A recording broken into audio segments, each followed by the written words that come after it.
2025 October 29 ബുധൻ ഇന്നായിരുന്നു കേട്ടോ ലെൻസ്ഫോർഡ് Vengara area conference കടമ്പുറമുള്ള green ആ സ്ക്വയറിൽ വെച്ചിട്ടായിരുന്നു കേട്ടോ പ്രോഗ്രാം നടന്നിട്ടുണ്ടായിരുന്നത്. കൂടെ ഉണ്ടായിരുന്ന ഫ്രണ്ടിന് ഒരു ഹോസ്പിറ്റൽ കേസ് ഉള്ളതിനെ കൊണ്ട് കുറച്ച് ലേറ്റ് ആയിട്ടാണ് ഞങ്ങൾ അടത്തിയത്. ഫസ്റ്റ് സെക്ഷൻ ഒക്കെ ഞങ്ങൾക്ക് മിസ് ആയിട്ടുണ്ടായിരുന്നു കേട്ടോ. ബട്ട് ഈ ചായ മിസ് ആയിട്ടില്ല. യെസ്, ടീ ടൈമിന്റെ ടൈമിലാണ് ഞങ്ങൾ അങ്ങോട്ട് എത്തുന്നത്. അങ്ങനെ ചായ ഒക്കെ കുടിച്ചതിന് ശേഷമാണ് കേട്ടോ രജിസ്റ്റർ ചെയ്തത്. രജിസ്ട്രേഷൻ ഒക്കെ കഴിഞ്ഞ് പിന്നെ നേരെ ഹാളിലേക്ക്. യെസ്, രണ്ടാമത്തെ സെക്ഷനിലുള്ള ടൈം ആയിട്ടുണ്ട് കേട്ടോ. ഫോണിൽ ഇപ്പൊ ഇനാഗുറേഷൻ സ്പീച്ച് നടത്തിക്കൊണ്ടിരിക്കുന്നത് MLA TV ഇബ്രാഹിം സാറാണ്. അവർക്കൊരു മരണള്ളിന്റെ കൊണ്ടാണ് കേട്ടോ ഈ ഒരു പ്രോഗ്രാമിൽ പങ്കെടുക്കാൻ പറ്റാതിരുന്നത്. ഈ ഒരു പ്രോഗ്രാം ഇനാഗുറേഷൻ ചെയ്യാൻ ആദ്യം പറഞ്ഞിട്ടുണ്ടായിരുന്നത് ET മുഹമ്മദ് ബഷീർ സാറിനായിരുന്നു കേട്ടോ. അവർക്ക് ഈ ഒരു പ്രോഗ്രാം പങ്കെടുക്കാൻ പറ്റാത്ത സാഹചര്യത്തിലാണ് MLA ഇബ്രാഹിം സാറിനെ അയക്കാൻ. അൺഫോർച്ചുനേറ്റ്ലി രണ്ടാൾക്ക് വരാൻ പറ്റാത്തതിനെ കൊണ്ടാണ് ഇങ്ങനെ ഒരു ഫോണിൽ ഇനാഗുറേഷൻ ചെയ്തത്.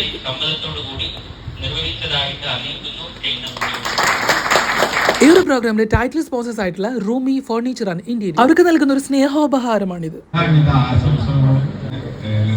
കോ സ്പോൺസേഴ്സ് ആയിട്ടുള്ള കൈരളി TMT സ്റ്റീൽ, അതുപോലെ തന്നെ പോപ്പുലർ ട്രെയിലിംഗ് കരുവാങ്കൽ, ഈ രണ്ട് ടീമായിട്ട് നമ്മൾ സംസാരിച്ചുകൊണ്ടിരുന്നത്. ഇനി കുറച്ച് സ്നേഹോപഹാരങ്ങൾ ഏറ്റുവാങ്ങുന്നത് കൈരളി TMT, പോപ്പുലർ ട്രെയിലിംഗ്, ബക്കാലി ക്ലിനിക് ആൻഡ് CP മാർബിൾ. പിന്നെ നടന്നത് ചരിത്രമായിരുന്നു കേട്ടോ. World wide book of record കരസ്ഥമാക്കിയ നമ്മളെ സീനിയർ റിയാസ്ക്കൊക്കെ ഉള്ള സ്നേഹോപഹാരമായിരുന്നു നൽകിയിട്ടുണ്ടായിരുന്നത്. One of the proud moment. ഈ ഒരു റെക്കോർഡ് കരസ്ഥാക്കിയ കൂട്ടത്തിൽ നമ്മൾ അനീസ് ഉണ്ടായിരുന്നു. ഉപഹാരങ്ങളൊക്കെ കൊടുത്തതിന് ശേഷം പിന്നെ ലഞ്ചിനുള്ള ബ്രേക്ക് ആയിരുന്നു. അത് പിന്നെ അന്നും ഇന്നും ലെൻസ്ഫോർഡ് ഫുഡിന്റെ കാര്യത്തിൽ ഒരു കോംപ്രമൈസ് ഉണ്ട്. ലഞ്ച് അയച്ചു കഴിഞ്ഞവർക്ക് മധുരത്തിനൊരു ഐസ്ക്രീം. അവിടെ തന്നെ ചെറിയൊരു പ്രയർ ഹോൾ സെറ്റപ്പും കാര്യങ്ങളൊക്കെ ഉണ്ടായിരുന്നു. അങ്ങനെ ലഞ്ച് ബ്രേക്ക് ഒക്കെ കഴിഞ്ഞതിന് ശേഷമുള്ള സെക്ഷനിൽ ഫസ്റ്റ് തന്നെ CP മാർബിൾ ടീം ആയിരുന്നു കേട്ടോ. പിന്നെ കാര്യങ്ങളൊക്കെ ശ്രദ്ധിച്ച് കേൾക്കാനുള്ള ഒരു ത്വര കൊണ്ട് വീട്ടിലെ വീഡിയോസും കാര്യമായിട്ട് എടുത്തിട്ടുണ്ടായിരുന്നില്ല. അതിൻ്റെ ചായ വന്നു. ഫൈനലി റിപ്പോർട്ട് അവതരണങ്ങളൊക്കെ കഴിഞ്ഞതിന് ശേഷം പഴയ കമ്മിറ്റിയെ പിരിച്ചിട്ട് പുതിയ കമ്മിറ്റിയെ കൈയടിച്ചിട്ട് അങ്ങ് പാസ്സാക്കി.